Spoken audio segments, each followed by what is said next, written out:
맞아. 그런 의미에서 집중해서 빨리 신속하게 여러분들이 잘 협조해 주시면 일찍 끝날 것 같습니다.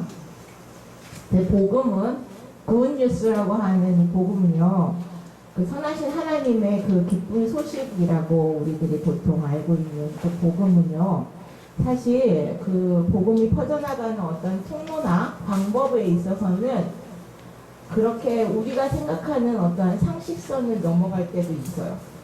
그리고 우리가 가지고 있는 어떤 기대치, 그 다음에 계획, 생각하는 거, 그 다음에 어떤 편견, 내가 가지고 있는 어떤 플랜들, 그런 것들을 어떤 때는 좀 이런 것들을 좀 뛰어넘는다.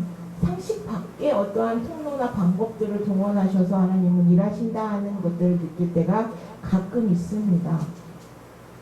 사실 바울이라는 사람은요, 절대 이렇게 선교를 다닐 만한 사람이 아니었어요.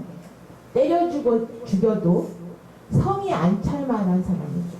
말하자면 그리스도인들의 입장에서는 자기와 같이 예수를 믿는다는 것으로 그 예수를 믿는 자들 핍박하고 죽인 자가 바울인데, 그 자가 갑자기 변화됐다고 나타나서 예수가 우리의 주인이시고 예수가 그리스도라고 한다고 전하는 것이 얼마나 가짠치도 않고 얼마나 웃기는 일이냐 하는 거죠.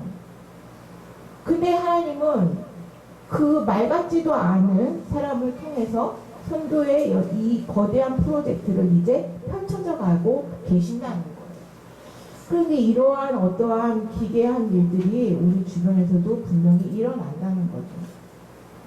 네. 그래서 이제 이 복음이라는 것이 어떤 때는 사람을 좀 불편하게 좀 합니다. 어떤 마음에서 좀 불편을 하냐면, 내가 저 사람보다는 좀 많이 아는 것 같아. 내가 저 사람보다는 내가 더 열심히 봉사하고, 내가 저 사람보다는 조금 더 우월한 것 같아. 내가 저 사람보다는 다 예배에 더 집중해서 드리고, 더 많이 하나님과 가까워지려고 하고, 더 많이 말씀을 지키려고 하는 것 같고, 하는 것들 어떤 그 나도 모르는 사이에 자리 잡는 이 우월성이 그 복음이 퍼져나가는 통로나 그 길에서 어느 때는 장애가 되기도 해요. 근데 사실 이제 남들보다도 내가 조금 더 우월하다고 하는 이것이 복음의 그 본질적인 것들을 상당히 무의미하게 만들어버리고 무기력하게 만드는 제1선의 원인일 수 있다는 거죠. 예수님께서 계셔야 어떤 심판의 자리에 떡하니 내가 앉아서 이거는 옳고 이거는 그르다 하고 정죄하고 판단하고 누군가에 대해서 자꾸만 심판하는 그 자리에 내가 자꾸만 서려고 한다는 거죠. 그게 이제 14장에 나오는 여전히 유대의 습성을 가지고 있는 유대인들의 모습이에요. 그래서 그 유대인들로 인하여서 바울이 죽음의 문턱까지 가게 되는 일이 벌어지게 됩니다. 이 유대인들이 말도 안 되는 이방인들에게 그런 복음의 길이, 구원의 길이 열렸다고 자꾸만 바울이 떠들고 다녀서 그 바울을 잡아다가 돌로 쳐서 성 밖으로 내쳐버려요. 근데 이들은 돌로 쳤으니까 죽은 줄 알았어요. 그런데 정말 신기하게도 만화같이 죽은 줄 알고 성 밖으로 내쳤던 바울이 털털털털 털고 일어나서 또 다른 지역에 가서 복음을 증거합니다.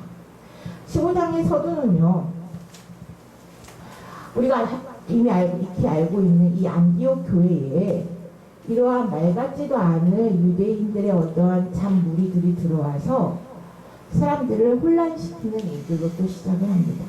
사도행전은 어찌 보면 계속 이 싸움이에요. 진리와 변질되지 않으려고 그 진리를 지키는 자들과 이미 자신의 어떠한 본성에 가득 차 있는 오만한 자들과의 싸움이에요. 이제 이 바울의 이방 선교를 못마땅하게 여기던 유대인들이 죽이려 한 그 자들이 안디옥 교회까지 와가지고 유대에서 찾아온 어떤 사람들이 이방인이 구원을 받기 위해서는 세례가 아니라 그 완전한 유대인으로의 전향을 의미하는 할례를 받아야만 된다고 자꾸만 현혹을 시킵니다. 그러니까 이제 그 안에서 자꾸 논쟁이 일어나요. 분쟁이 일어나서 교회가 이제 시끄러워져요. 또 이 안디옥 교회는 본 교회 모교회인 예루살렘 교회에 그 파견단을 보내서 이 분쟁을 조절해 줄 것을 요청합니다. 뭐 우리도 외교적으로 무슨 국제적인 외교적인 문제가 있으면 모방이나 조금 더 강국에 우리가 뭐 누군가의 사절을 보내서 도움을 요청하듯이 안디옥 교회도 예루살렘 교회에 도움을 요청합니다. 재판을 요청했다는 얘기예요. 자, 본래 그 진리 자체는, 그 하나님의 복음의 진리 자체는 불변하고 그 다음에 분명합니다. 선명합니다. 그런데 성령께서 우리와 함께 하셔가지고 서로를 이해하고 그 분명한 하나님의 계획하신 것, 선하신 그 섭리의 방법들을 받아들여야 되는데 아직까지는 사람이 그거를 받아들일 준비가 되어 있지 않았기 때문에 이러한 논쟁들이 계속 되어지고 있죠. 자, 안디옥 교회로부터 온 그 구원과 유대인이라는 논쟁이 예루살렘 교회에 전해졌을 때 예루살렘 교회 역시 큰 파동이 한번 또 일으키게 됩니다.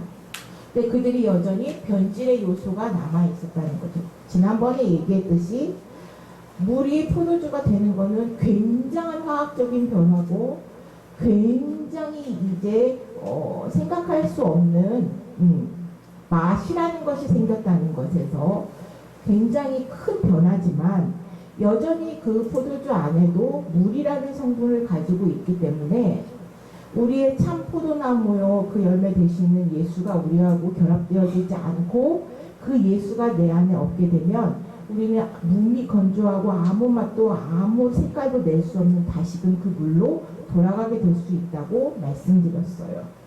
자, 그렇기 때문에 이들 역시도 그 본성의 일로 돌아가는 모습에서 또 예루살렘 교회도 분쟁이 일어나게 됩니다.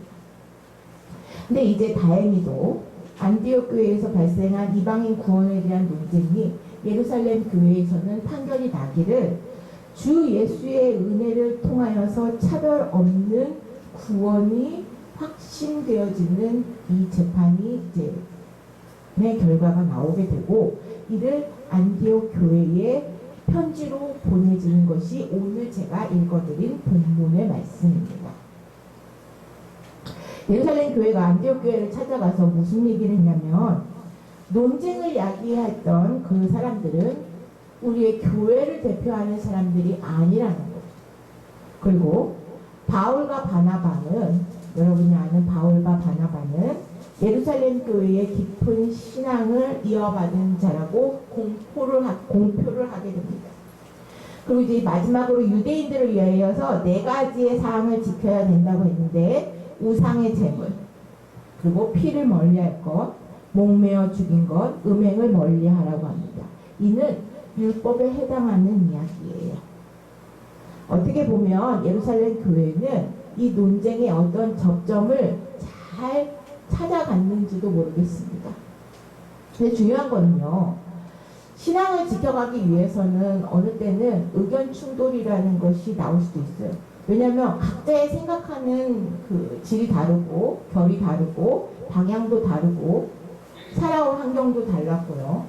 살아가는 방식도 다르고 하기 때문에 어느 조직에서든지 누구하고든지 의견 충돌이 날 수가 있습니다. 그런데 이제 신앙을 지켜가기 위한 공동체에서 이 의견을 충돌하는 데 있어서 마냥 양보하고 마냥 수용할 수 없는 것은 그게 하나님께 대한 배신이나 불순종이 기반됐을 경우에는 도대체 이거는 용납할 수 없기 때문에 어느 때는 굉장히 아프지만 과감하게 경계를 쳐야 할 때도 있다는 거죠.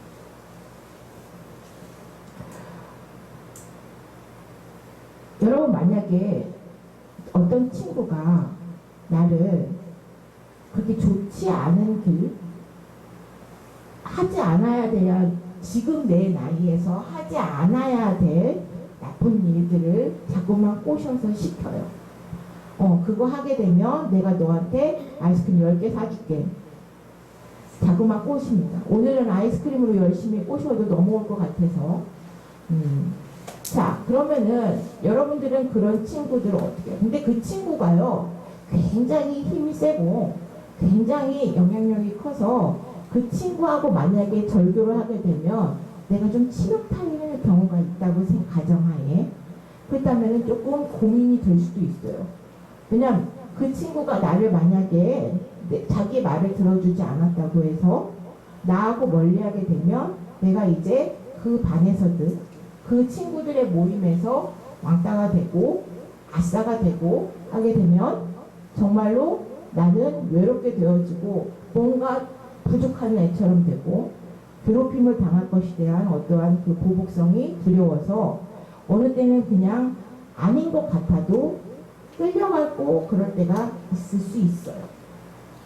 그런데 참이 아닌 길에서는 우리가 과감히 경계를 짓고 외로움도 어떠한 나에게 돌아오는 어떠한 어떠한 뭐라고 해야 될까요? 이제 나에게 돌아오는 게 그런 어떠한 부족성이 있다고 하더라도 내가 과감히 참이 아니고 그리고 악한 것에 대해서는 경계할 수 있는 용기가 필요하다고 계속 중분반에서 얘기하고 있어요. 마찬가지로 신앙을 지켜가는 이 교회는 그러한 참인 하나님의 진리와 복음을 지켜가기 위하여서 반드시 필요한 것은 이 선하신 하나님의 공의의 그 경계를 지어야 한다는 거예요. 그런데 이러한 어떠한 공의와 그 하나님의 참 뜻을 지켜가기 위해서는 참 부족성도 없어야 될 것 같고 완벽해야 될 것 같고 온전히 뭔가를 이루기 위해서는 하나님께서 자기 스스로 그냥 마음대로 휘두르면서 그냥 가셔야 될 것 같은데 오늘 본문을 읽어봤을 때 가장 눈에 띄었던 것이 사람을 택하여라고 하는 단어였어요. 사람을 택하여. 자, 부족성이고 죄성을 가진 사람이 그 모임인 그 공동체 역시도 많은 시시비비와 심지어 폭력까지도 나오고 있는 상황 속에서 하나님은 그 사람들을 다 배제하고 일하실 것 같은데 무시하고 일하실 것 같은데 또 그 하나님은 그 가운데서 사람을 택하여 일하시더라는 거예요. 그 하나님의 그 거대한 프로젝트라는 말이 뭔지는 알죠? 기획하시는 그 하나님의 구원의 어떠한 프로젝트가 되게 온전해야 되고요. 빈틈이 없어야 되고요. 변질되지 않아야 되고요. 완벽해야 됩니다. 그런데 사람은 그런 모습이 아니에요. 그런데도 불구하고 하나님이 이 부족성을 가지고 있는 사람을 택하여 그 프로젝트 안에 동참시키신다는 것이 참으로 감사한 일이면서도 우리가 이해할 수 없는 부분이기도 하다는 거죠. 오묘한 일이 아닐 수가 없습니다. 잠시라도 내가 예수와 이게 결합되어 있는 것이 이렇게 딱 분리가 되어지는 순간에는 그 자기의 본래의 모습들이 다 튀어나오는 것이 사람의 모습이에요. 그건 당연한 겁니다. 그 타락된 존재의 모습이에요. 나도 모르는 사이에 막 분노가 일어나기도 하고 화가 폭발하기도 하고 싸우기도 하고요. 멱살도 잡아볼 수도 있고 욕도 할 수 있어요. 그런 것들이 다 사람의 모습입니다. 교회도 예외는 아니에요. 얼마든지 그러한 죄악된 모습들을 가지고 있는 교회 안에서 그 시기와 질투와 그 어떠한 그 악의 것들이 자꾸만 난무한다는 것은 지극히 당연한 일입니다. 왜? 우리는 아직 완전한 그런 공동체를 이룬 것이 아니에요. 그런데 우리가 생각했을 때 저 사람은 좀 아닌 것 같다.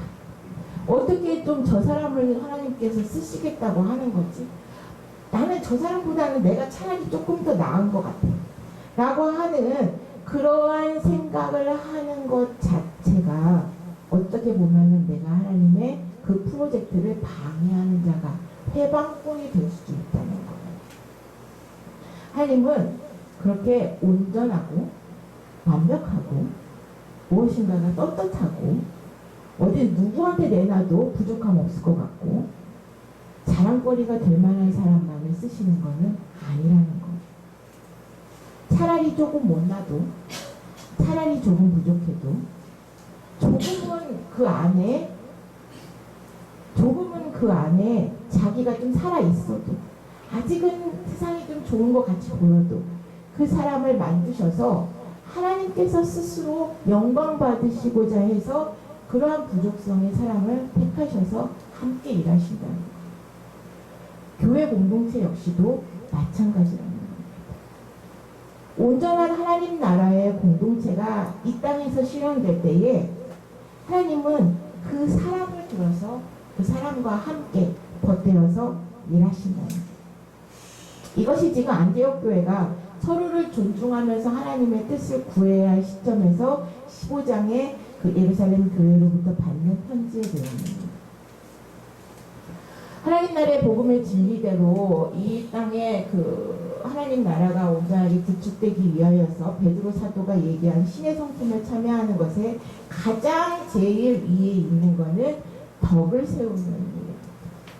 그 어떤 것도 아니고 바로 덕을 세우는 일이었고, 예수께서 이 땅에 오셨을 때도 사람들로부터 질타를 받은 것은 말씀에 대한 것, 그리고 이것이 길이다 하고 외골수처럼 전해진 것보다 그 하나님의 은혜, 그 하나님의 사랑에 덕을 세우는 일을 하시다가 어떻게 보면 십자가에 달려 죽으셨다고 볼 수도 있는 거죠.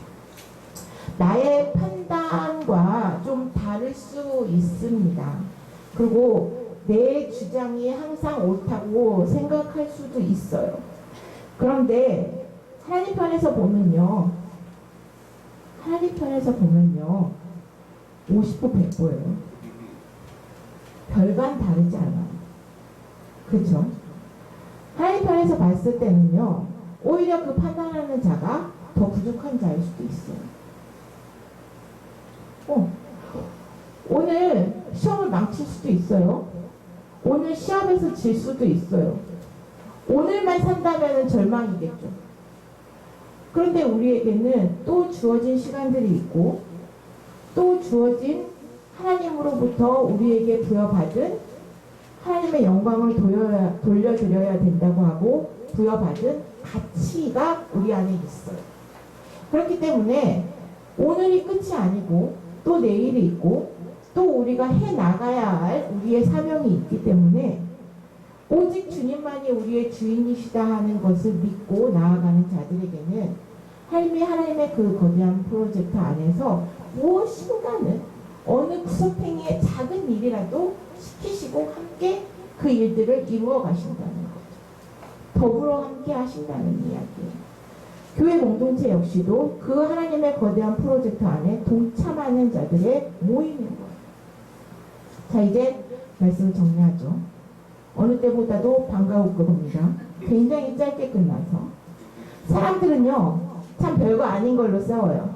그래서 그렇죠. 누나하고 참 별것도 아닌 일로 많이 싸우죠. 아빠가 봤을 때 참 가소롭다고 할 수도 있어요. 별것도 아닌 일로 치고받고 싸우고, 그러다가 또 회의에다 웃다가 또 싸우고, 그렇죠. 하나님 편에서 봤을 때 사람들도 참 별거 아닌 일로 참 치사한 걸로 싸운다고 할 수 있어요. 사람들은요, 그 별거 아닌 일이 대단한 것이 돼서 다투고, 시기하고, 질투하고, 언쟁하고, 그리고 토라지고, 삐지고, 격분해서 멱살을 잡고, 때리고, 싸웁니다. 그러면서 자기는 완벽하고, 나는 거룩하고, 나는 아무 죄가 없고, 나는 잘못이 없다고 얘기를 하죠. 그런데 그 모습이 어떻게 보면 나도 모르는 사이에 사탄이 나를 격상시켜서 교만하고 오만한 자리에 서게 한 모습일 수 있다는 거죠. 마치 이 유대인들의 모습처럼 잘못된 변질된 진리를 전하는 미혹하는 자들의 모습처럼 우리 안에도 그런 모습들을 가지고 있다는 거죠. 부차적인 거, 아무것도 아닌 일에 너무 집착해서 본질을 망각하고 하나님 나라가 임하시는 그 프로젝트를 방해하는 회방꾼이 되어서는 안 될 겁니다. 겸손이라는 거는요, 어려운 것 같은데 아주 사소한 것에서부터 시작되는 거예요. 교만이라는 거는요, 내가 정말 그 자리에 가지 않을 것 같은데 나도 모르는 사이에 눈 깜짝할 사이에 그 자리에서 내가 대접받고자 하는 그러한 모습이 될 수도 있습니다. 부족하지만, 연약하지만, 아무것도 아닌 것 같지만, 누가 봐도 참으로 초라한 모습인 것 같지만, 아직은 많이 모르지만, 그래도 그 사람을 통해서 그 사람을 들어서 함께 일하시고자 하는 그 하나님의 은혜와 사랑의 프로젝트에 우리도 함께 동참하여서 그 하나님 나라가 이 땅 가운데 온전하게 임하시는 선한 일에 앞장서시기를 주님의 이름으로 기도합니다. 기도하겠습니다.